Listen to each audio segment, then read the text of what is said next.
नमस्कार, मैं अनीशा दीक्षित आप सभी का स्वागत करती हूँ आज के इस खास शो में। आज हम बात करने जा रहे हैं एक ऐसी बीमारी के बारे में जिससे आपका इम्यून सिस्टम तो प्रभावी होता ही है, प्लेटलेट्स की कमी के कारण ब्लड फ्लो जैसी समस्याओं का भी सामना करना पड़ता है। ये बीमारी है ITP यानी इम्यून थ्रोम्बोसाइटोपेनिया, जिसकी मुख्य वजह है प्लेटलेट्स में कमी। थ्रोम्बोसाइट्स यानी प्लेटलेट्स के कम होने से ब्लड में क्लॉटिंग नहीं बन पाती है, जिससे एक्स्ट्रा ब्लीडिंग का खतरा बढ़ जाता है। ITP होने से इंटरनल ब्लीडिंग की भी संभावना रहती है। बच्चों से लेकर बड़ों में इस बीमारी के होने का खतरा रहता है। आइए जानते हैं ITP क्या है, इसके लक्षण क्या हैं और क्या इसका इलाज संभव है। ITP पर ज्यादा जानकारी देने के लिए हमारे साथ मौजूद हैं doctor Riyaz Ahmad, haematologist, Max Smart Super Speciality Hospital Saket and Gurgaon. साथ ही doctor Isha Kaul, haematologist, Max Super Speciality Hospital Vaishali. आप दोनों का ही बहुत बहुत स्वागत है हमारे इस खास शो में। डॉक्टर ईशा, सबसे पहला सवाल मैं आपसे जानना चाहती हूँ, ITP क्या होता है और इसका कारण क्या है? देखिए, हमारे बॉडी में जो भी ब्लड सेल्स होते हैं, रेड ब्लड सेल होते हैं, वाइट ब्लड सेल होते हैं, प्लेटलेट होते हैं, 3 तरीके के होते हैं। तो ऐसा नहीं है कि जो पैदा होने के समय पे हैं वही सारी ज़िंदगी रहते हैं, वो बनते रहते हैं, टूटते रहते हैं। तो हर किसी की एक लाइफ होती है कि कोई 7 दिन तक सेल चलता है, कोई 10 दिन तक चलता है, और बॉडी उसको कवर करती रहती है कि जितने ख़त्म होते हैं उतने ही और नए बन जाते हैं। ITP एक ऐसी बीमारी है जहाँ पर वो बनने और टूटने की जो स्पीड है वो मिसमैच हो जाती है। तो वो एक स्पीड पे बनते हैं लेकिन उससे 2 या 3 गुना फास्ट स्पीड पे टूटने लगते हैं। तो इसीलिए जो प्लेटलेट काउंट है वो नॉर्मल से कम हो जाता है। अब वो कितना कम होता है वो डिपेंड करता है कि बीमारी कितनी ज़्यादा एक्टिव है। और ये होता इसलिए क्योंकि जो हमारे बॉडी का इम्यून सिस्टम है, जिसका काम है कि बाहरी इन्फेक्शन से लड़े, अगर हमारे ऊपर कोई बैक्टीरिया या वायरस अटैक करता है उससे लड़े, वो कंफ्यूज हो जाता है। उसको समझ में नहीं आती है कि अपना क्या है, बाहर का क्या है।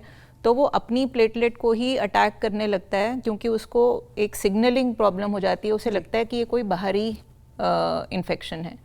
इसके होने के मेजॉरिटी केसेस में इसका कोई क्लियर कारण नहीं होता, मतलब ये ऐसे ही किसी को हो जाता है। हम गेस करते हैं कि शायद कोई वायरल इन्फेक्शन हुआ हो जिससे कि बॉडी का सिस्टम डिस्टर्ब हो गया हो। छोटे बच्चों में अक्सर कोई वायरल इन्फेक्शन या वैक्सीनेशन के बाद ये हो सकता है, लेकिन मेजॉरिटी कोई क्लियर इसके होने का कारण नहीं होता। बिल्कुल, मतलब कहीं ना कहीं इसका कोई कारण नहीं है इस बीमारी का। हाँ, कोई क्लियर कारण नहीं होता। डॉक्टर रियाज, आप बताएं प्लेटलेट्स क्या होती हैं? जो खून हमारे शरीर में, जैसा डॉक्टर ईशा ने बताया कि जब हम पैदा होते हैं तो जो पैदा होते वक्त जो हमारे शरीर के अंदर खून होता है वही लाइफ लॉन्ग नहीं रहता है। खून के अंदर 3 प्रकार के कण पाए जाते हैं। एक को बोलते हैं रेड ब्लड सेल्स, जिससे हमको हीमोग्लोबिन पता चलता है। दूसरे होते हैं वाइट ब्लड सेल्स, जिससे हमको WBC काउंटिंग का पता चलेगा, इन्फेक्शंस में वो हेल्प होते हैं। थर्ड होते हैं प्लेटलेट्स। ये प्लेटलेट जो होते हैं ये हमें किसी भी कट से जब ब्लीडिंग होती है उसको ब्लड को रोकने में जो पहला जो चीज़ हेल्प करती है वो प्लेटलेट्स। तो प्लेटलेट्स हमें प्रोटेक्ट करते हैं कि वो ब्लीडिंग ना हो। जैसे शरीर के अंदर जो खून है वो लिक्विड फॉर्म में फ्लो कर रहा है, लेकिन अगर आपने ध्यान दिया होगा तो अगर कहीं किसी को कट लग गया तो वहाँ पे क्लॉटिंग हो जाती है। तो ये सूखने की वजह से नहीं होता है, वो प्लेटलेट जो होती है वो जाके प्लग बना देती हैं, तो उससे सीलेंट बोल सकते हैं। तो ये बहुत इंपॉर्टेंट होते हैं ब्लीडिंग को रोकने के लिए। डॉक्टर ईशा, आप हमें ये बताएं ITP के स्टेजेस क्या होती हैं? देखिए, ITP की ऐसा कोई स्टेजेस नहीं होती हैं, लेकिन वो कितने टाइम तक शरीर को अफेक्ट करे उसके हिसाब से हम उसको अलग अलग तरीके से देखते हैं। एक कि किसी को जो बिल्कुल ठीक थे एकदम से, जिनकी पहले किसी कारण से टेस्ट हुए थे और हमें मालूम था कि पहले प्लेटलेट काउंट ठीक थी, नॉर्मल थी, और एकाएक कम हो गई, तो उसको हम बोलते हैं न्यू ITP या अक्यूट ITP, यानी कि वो एकदम से किसी को हो गया लेकिन वो हुआ और 4-6 हफ्ते में ठीक हो गया मान लीजिए, तो वो एक किस्म का ITP हो जाता है जो कि ज़्यादातर बच्चों में देखा जाता है। दूसरा होता है कि परसिस्टेंट, कि एक बारी हुआ और उसे ठीक होते होते काफ़ी समय लग गया, 6 महीने लग गए, तो वो हमें एक लंबा उसका ड्यूरेशन जो है वो चल रहा है। और तीसरा जो कि ज़्यादातर बड़ों में यानी कि अडल्ट्स में कॉमन होता है, उसको बोलते हैं क्रोनिक ITP। क्रोनिक ITP यानी कि जैसे कोई भी क्रोनिक बीमारी है, डायबिटीज़ है, थायराइड है, ब्लड प्रेशर है, कि वो चले ही जा रही है, वो ऐसा नहीं है कि आई गई, वो एक आपके मतलब आपकी ज़िंदगी का एक हिस्सा बन गई है, उसको क्रोनिक आईटीपी बोलते हैं। तो वो एक न्यू या अक्यूट आईटीपी, एक परसिस्टेंट की जो एक बीच का है, बहुत कम भी नहीं बहुत ज़्यादा, और क्रोनिक आईटीपी जो कि किसी भी लंबी बीमारी की तरह से बॉडी के साथ रहता है। डॉक्टर रियाज, लगातार हम बात कर रहे हैं प्लेटलेट्स की, आप हमारे दर्शकों को ये बताइए नॉर्मल प्लेटलेट्स काउंट कितना होता है? सो प्लेटलेट काउंट जब हम सीबीसी टेस्ट कराते हैं तो एक 95 परसेंटाइल जो नॉर्मल पॉपुलेशन में देखी जाती है वो 1.5 लाख टू 4.5 लाख पर क्यूबिक एमएम, ये नॉर्मल रेंज है जी। पर इससे थोड़ा सा ज़्यादा या थोड़ा कम इट डजेंट मीन कि आप बहुत ज़्यादा कम हो जाता है, पर लैब वैल्यूज़ जो हम बताते हैं जो मैक्सिमम लोगों में होनी चाहिए 1.5 to 4.5 lakhs per cubic mm. This is what normal range is. Doctor Isha, आप हमारे दर्शकों को ये बताएं कि बच्चों में आईटीपी का इलाज कैसे होता है? देखिए, कभी भी अगर हम आईटीपी डायग्नोज करते हैं किसी के अंदर, तो सबसे पहला तो हमको ये डिसाइड करना होता है कि इसको इलाज की ज़रूरत भी है कि नहीं। ये डिसीजन बहुत इंपॉर्टेंट डिसीजन है और ये डिसीजन जो डॉक्टर हैं, पीडियाट्रिशियन हैं, हेमाटोलॉजिस्ट हैं, उनके साथ डिस्कशन करके ही सबसे पहले तो आपको ये देखना पड़ेगा कि नंबर 1 ट्रीटमेंट करना भी है कि नहीं करना है, वेट एंड वॉच जिसको हम बोलते हैं कि थोड़ा वेट करें जी। अगर ये है कि नहीं ट्रीटमेंट करने की ज़रूरत है क्योंकि प्लेटलेट क्रिटिकली लो हो गई है, जिसको हम बोलते हैं 20,000 से कम या 10,000 से कम, या किसी को ब्लीडिंग हो रही है, हमें स्किन पे दिख रही है, उस केस के अंदर जो हमारे पास ऑप्शंस रहते हैं, जो बच्चों में सबसे कॉमनली यूज़ होते हैं, एक स्पेशल तरीके का इंजेक्शन आता है, उसको IVIG बोलते हैं, इंट्रावीनस इम्यूनोग्लोबुलिन।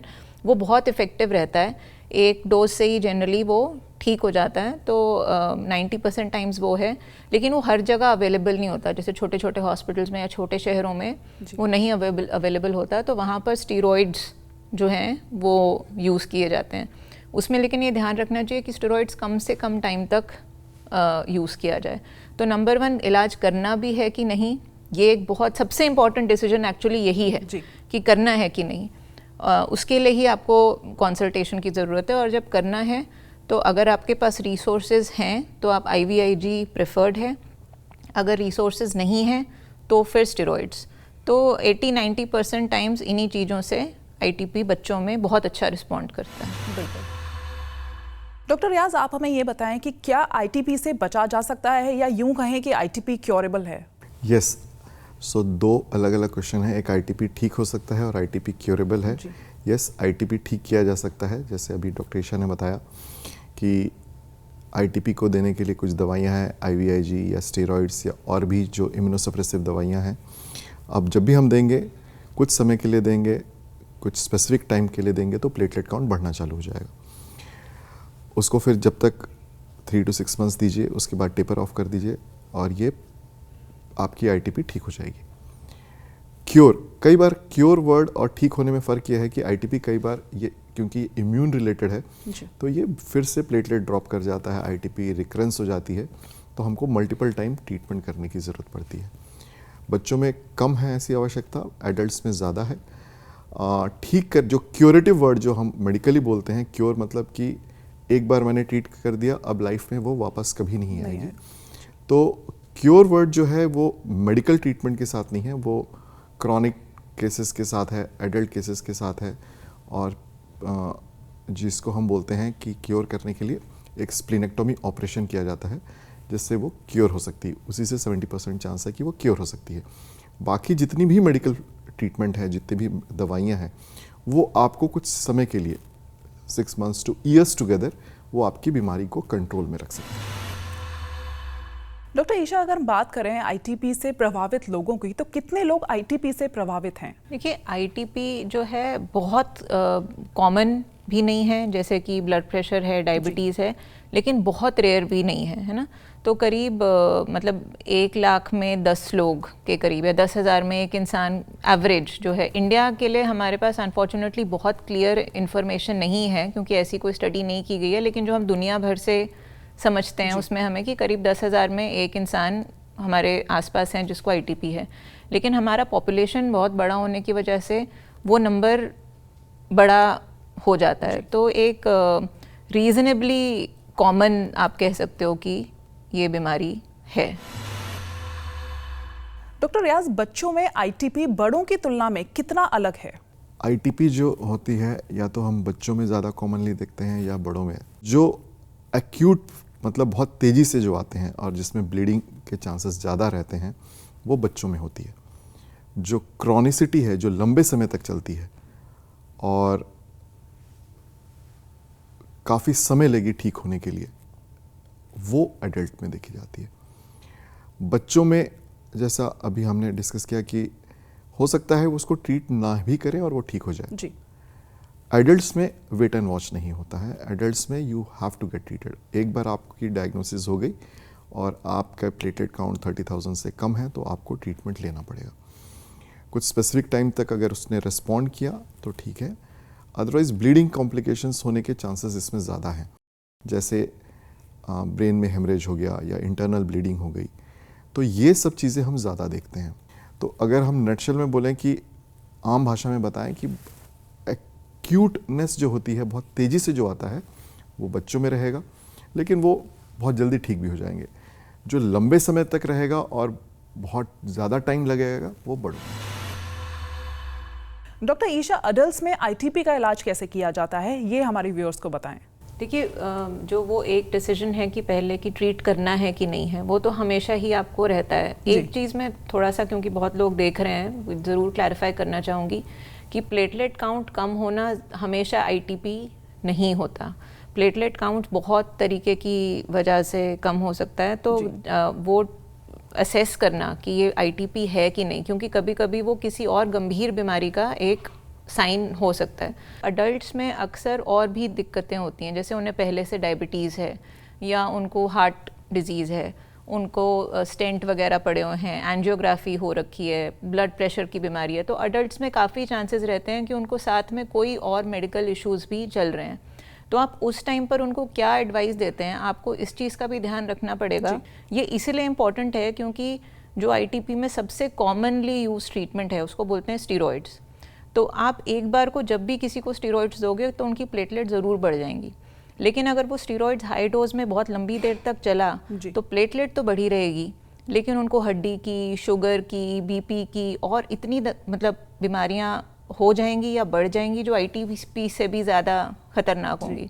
तो आपको 4-6 हफ्ते में ये तय कर लेना है कि इस पेशेंट का स्टेरॉयड तो आपको बंद करना ही है।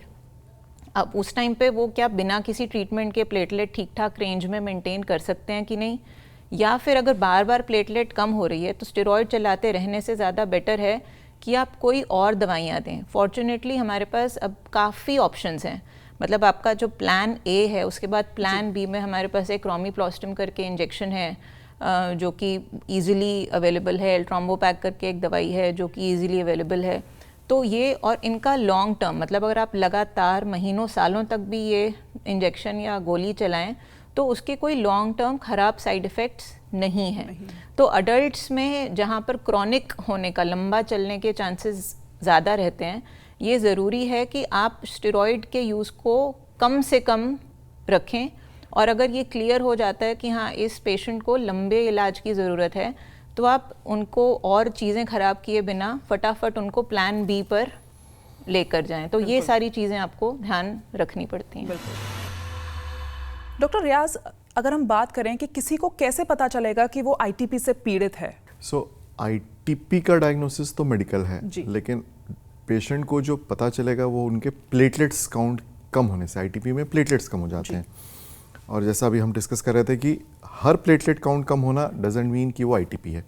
प्लेटलेट बहुत सारे कारणों से हो सकता है, किसी को वायरल फीवर हुआ हो, किसी कोई दवाई चल रही हो, कई बार मशीन वैल्यूज़ जो होती हैं वो गलत आ जाती हैं, किसी के प्लेटलेट साइज़ बड़े होते हैं तो वो पिकअप नहीं होता है, कोई पहाड़ी इलाके से हैं तो उनके प्लेटलेट साइज़ बड़े होते हैं तो वो पिकअप नहीं होता है।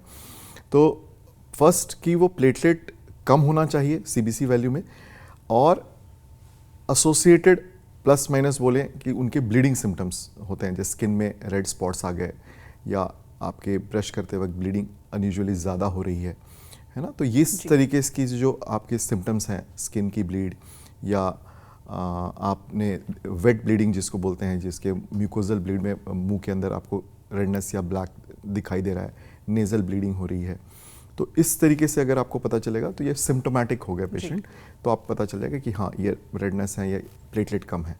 प्लेटलेट कम है किसी और कारण से कम नहीं है, इसलिए वो ITP आपका बाद में डायग्नोसिस हो जाएगा। 2 या 3 दिन लगेंगे, उसमें आपका डायग्नोसिस क्लियर हो जाएगी। लेकिन फर्स्ट लैब वैल्यू प्लेटलेट की कमी होना और दूसरा कुछ सिम्टम्स जैसे ब्लीडिंग के सिम्टम्स का आना, ये आपका ITP की तरफ करता है कि ये ITP की तरफ जा रहा है आपकी डायग्नोसिस। डॉक्टर ईशा, अगर हम बात करें लाइफस्टाइल और डाइट की, तो कहीं ना कहीं हर किसी की ज़िंदगी में ये दोनों ही चीज़ बहुत इंपॉर्टेंट रोल प्ले करती हैं। वहीं अगर ITP के मरीजों की हम बात करें तो उनका लाइफस्टाइल और डाइट किस तरह से होना चाहिए, ये बताएं। देखिए, इसमें मोटे मोटे तौर पे डाइट का ITP से कोई बहुत डायरेक्ट रिलेशन नहीं है। डाइट का जो बहुत स्ट्रॉन्ग एसोसिएशन है वो है हीमोग्लोबिन कम होने से, जो अनीमिया जिसको बोलते हैं, जो कि एक ब्लड का दूसरा डिसऑर्डर है। तो उसमें आयरन की कमी या कुछ विटामिन की कमी वो कॉज कर सकते हैं। प्लेटलेट कम होने में कोई डायरेक्ट डाइट का मतलब हमें नहीं मालूम, साइंस को नहीं पता कि कोई वो है। बहुत सारी ऐसी मिसकंसेप्शंस हैं कि कुछ तरीके का, जैसे बकरी का दूध, कीवी, पपीते के पत्तों का रस, कि इन सब से प्लेटलेट का रिलेशनशिप है। इसकी जितनी भी जांचें हुई हैं, स्टडीज़ हुई हैं, साइंटिफिक तरीके से हुई हैं, सारी नेगेटिव हैं, कि मतलब उनका कोई एसोसिएशन नहीं है। लेकिन ये ज़रूरी है कि जो भी इम्यून रिलेटेड डिसऑर्डर्स हैं उसमें कहीं ना कहीं कुछ स्ट्रेस, अगर आपकी टेंडेंसी है, जैसे अगर किसी को एस्थमा की मान लीजिए टेंडेंसी है, अगर वो स्ट्रेस से एक्सपोज होंगे तो उनका एस्थमा बढ़ने के चांसेस रहते हैं। इसी तरीके से ITP भी एक इम्यून सिस्टम का प्रॉब्लम है। तो अगर आपका एक बैलेंस लाइफस्टाइल, कि आप टाइम पे खा रहे हैं, टाइम पे सो रहे हैं, नींद ठीक से कर रहे हैं, कुछ आपका वेट एक हेल्दी रेंज में है, तो ये सब चीज़ें उनको ध्यान रखना चाहिए। और न्यूट्रिशन, एक बैलेंस्ड डाइट खानी चाहिए। दूसरा ये, क्योंकि ITP में अक्सर स्टेरॉयड यूज़ होते हैं, किसी ना किसी टाइम पे होते हैं, तो आपका शुगर बढ़ने के चांसेस रहते हैं। तो अगर उसमें आपको बहुत ध्यान रखना है कि आपका वेट ठीक रेंज में हो और आप मीठा कम करो, साइड इफ़ेक्ट कंट्रोल करने के पॉइंट ऑफ व्यू से। लेकिन डायरेक्ट कोई रिलेशनशिप नहीं है डाइट का और प्लेटलेट्स का। बिल्कुल। डॉक्टर रियाज, मेरा आखिरी सवाल आपसे रहेगा, ITP से कितने दिनों तक मरीज पीड़ित रहता है? सो अगेन, बच्चों में 6 months to 1 year, कुछ लोगों को अगर ट्रीटमेंट नहीं करनी पड़ी या बहुत वो तो विद इन वीक्स ठीक हो जाते हैं। कुछ साल 2 साल मैक्सिमम बच्चे ठीक हो जाते हैं। कुछ ही लोग जो होते हैं जो क्रॉनिक ITP की तरफ जाते हैं। एडल्ट्स में ये थोड़ा लंबे समय तक चलता है। It can be go up to 2 से 3 साल, 5 साल तक भी आप पेशेंट हो सकते हैं ITP के। बहुत ही 10 to 20% of the patients can remain ITP patient for करीबन 10 साल, 15 साल। ITP से ये कोई जानलेवा बीमारी नहीं है, क्रॉनिसिटी है। इस पे जो हम ट्रीटमेंट करते हैं, इलाज करते हैं, अगर उसका क्यूमुलेटिव बताएंगे, एक बार में पैसे नहीं लगते हैं, लेकिन आपके हेल्थ इश्यूज़ हैं, बार बार आप उसकी ट्रीटमेंट करेंगे तो कहीं ना कहीं आप मेंटली रहेंगे कि अब मैं बीमार हूँ, मुझे बार बार हॉस्पिटल जाना पड़ रहा है और बार बार टेस्ट कराने पड़ रहे हैं, बार बार दवाइयों पे मुझे खर्च हो रहा है। तो 20% of the patient may go up to 10 years, 40 to 50% of the patients may go up to 5 years. बहुत ही कम होते हैं, 20 to 30% of the patient जो होते हैं 6 months to 1 year में ठीक हो जाते हैं। आखिर में आप दोनों से ही मैं एक कमेंट लेना चाहूँगी। आप कोई मैसेज देना चाहते हैं हमारे व्यूअर्स को, या फिर ITP से रिलेटेड कोई जानकारी उनके साथ साझा करने जाते हैं, वो आप बताइए। डॉक्टर ईशा, आपसे स्टार्ट। देखिए, मैं एक जो मेजर चीज़ें हैं कि प्लेटलेट्स इम्पॉर्टेंट हैं, लेकिन उनको कई बारी ज़रूरत से ज़्यादा अहमियत भी मिल जाती है। आज से 10 साल पहले ज़्यादातर लोग आते थे सिम्टम्स के साथ। आजकल जबकि हेल्थ चेकअप पैकेज आप घर से मतलब ऐप पे टेस्ट बुक करके करा सकते हो, तो बहुत सारे लोग हमारे पास घबराए हुए पहुंचते हैं क्योंकि उनकी प्लेटलेट काउंट कम आ रही है। तो ये अब ज़्यादा बढ़ गया है। तो अगर आप ऐसा कुछ टेस्ट करा रहे हैं या कुछ हैं, तो आप एक बारी कंसल्टेशन करके ये समझें कि ये प्रॉब्लम नंबर 1 है भी कि नहीं। जैसे डॉक्टर रियाज ने बोला कि हमें पहले कंफर्म करना है कि ये प्रॉब्लम है भी कि नहीं है, तो उसको ट्रीटमेंट की ज़रूरत है कि नहीं। और अगर आपको मान लीजिए क्रोनिक ITP है भी, तो आपको अपने एक तरीके से अपनी लाइफस्टाइल में उसको अडॉप्ट करने की ज़रूरत है, क्योंकि वो एक एक चीज़ है जो आपके साथ रहेगी, तो जिसको बोलते हैं you have to learn to live with it. तो इस सब के लिए आप इंफॉर्मेशन कलेक्ट करो, लेकिन करेक्ट सोर्सेज से कलेक्ट करो। जो बहुत सारी इसके बारे में मिस इन्फॉर्मेशन अवेलेबल है अनफॉर्चुनेटली, उससे बचना बहुत ज़रूरी है। बिल्कुल। डॉक्टर रियाज, प्लेटलेट काउंट कम होना, जितने पेशेंट्स हैं उतने प्लेटलेट काउंट, लगभग इट्स यूनानिमस। आप किसी भी हॉस्पिटल में चले जाइए, हर पेशेंट का किसी न किसी वक्त में प्लेटलेट थोड़ा लोअर साइड में ड्यूरिंग ट्रीटमेंट रहेगा। पर जैसे आजकल बताया कि ऐप्स के थ्रू हम बुक कर लेते हैं, उसमें कुछ प्लेटलेट वैल्यूज़ कम हो जाती हैं, तो that is not ITP, that is low platelets. अब उसको हम फिर डायग्नोस करें कि वाकई में वो आईटीपी है या लो प्लेटलेट्स हैं, पहले डिफरेंशिएट कर लें, ये ज़रूरी है। घबराएं नहीं, ब्लीडिंग से रिलेटेड है ये बीमारी, हर low platelet will not cause bleeding. Consult ज़रूर कर लें, पढ़ लें उसके बारे में, कंसल्ट कर लें, घबराएं नहीं। तीसरा जो पहले हम डिस्कस कर चुके हैं कि लोग बहुत खर्च करते हैं कीवीज़ पे और पपीतों के पत्तों पे, या जो हम मिल्क पे, गोट्स मिल्क पे, शायद वो डरे हुए रहते हैं। उनको बस एक ही चीज़ है कि वो ठीक होना चाहते हैं। तो कंसल्टेशन शायद ज़्यादा अच्छी रहेगी अगर आप अपने डॉक्टर से मिल लें और पूछ लें कि हमको वो करने की ज़रूरत है भी कि नहीं। आप नहीं भी वो सब चीज़ करिएगा तो भी आप हो सकता है बिना कुछ किए नॉर्मल डाइट, नॉर्मल लाइफस्टाइल से वो कुछ परसेंटेज तो अपने आप ही ठीक हो जाएंगे। बाकी तो दवाइयाँ ही ठीक कर देंगी आपको।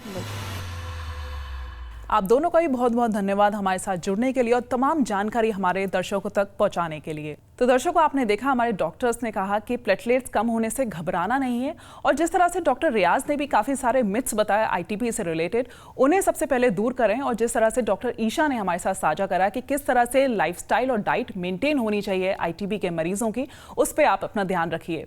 फिलहाल के लिए बस इतना ही। धन्यवाद।